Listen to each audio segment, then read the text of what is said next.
Back to the tariff file, crew, because it grew a sequel.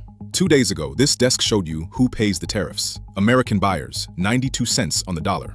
Today's question is even better. When the Supreme Court makes the government give the money back, who keeps it? The Treasury Secretary promised the public this chapter would be a footnote, a de minimis dip. The June cash register says the footnote ran $25 billion in the red in 1 month, and the refund checks are landing in some very familiar corporate pockets. Follow the money with me one more time. The promise first. When the Supreme Court struck down the emergency tariffs in February, Treasury Secretary Scott Bessent moved fast to calm the waters. The rates, he said, would be rebuilt quickly under other legal authorities, and the revenue hit in the meantime would be, in his phrase, de minimis. That is accountant Latin for too small to matter, friends, a rounding error. Remember the phrase, because we are about to weigh it. Now the scale. The Supreme Court did not just stop new collections in February. It ordered the government to refund duties companies had already paid.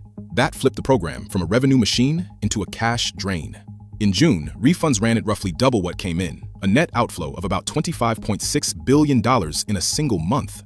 By mid-July, cumulative refunds reached about $71 billion. For scale, look at the chart. The best month this program ever had brought in $31.4 billion. June sent nearly that much out the door, net. That is not a rounding error, friends. That is the register running backwards. And the rebuilt wall the promise leaned on? Still not built. The Section 301 tariffs Treasury is counting on to restore the rates had not been implemented by early July. The one broad levy still standing, a global 10% tariff running under Section 122, expires on July 24th. Trade lawyers expect the administration to reassemble the program eventually, and it may. But eventually was not the promise. The promise was quick and cheap. The record is slow, and $25 billion a month. Now the part built for this desk, where the $71 billion is going. The refunds land with the importers who paid the duties, and the biggest of them are telling investors, out loud, what happens next. PepsiCo's chief financial officer, Steve Schmidt, and McCormick's Marcos Gabriel both said the refund money will go to offsetting war-driven commodity inflation, protecting their margins, not lowering their prices. And the chief executive of BJ's Wholesale, Bob Eddy, sized up what shoppers should expect from all this. Prices lower by about 0.5%. You paid the tariff at the shelf, friends. Volume 5 proved it. The refund is not making the return trip. The fair shake. Stated plainly because the packet states it plainly.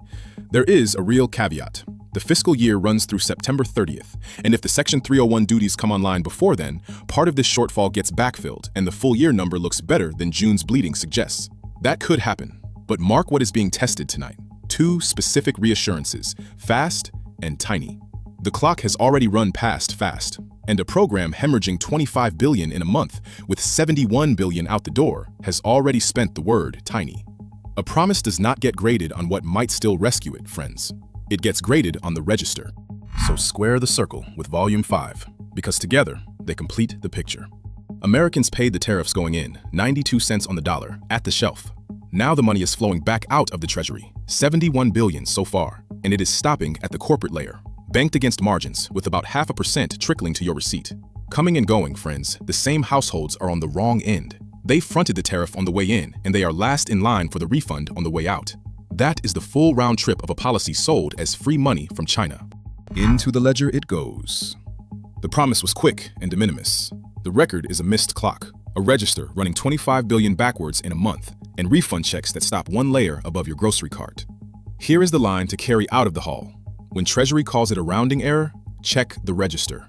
$25 billion out the door in 1 month is not a rounding error. It is the story. Watch July 24th, watch the register, and I will see you at the next entry. I'm Marcus, and this is Pixel Politics.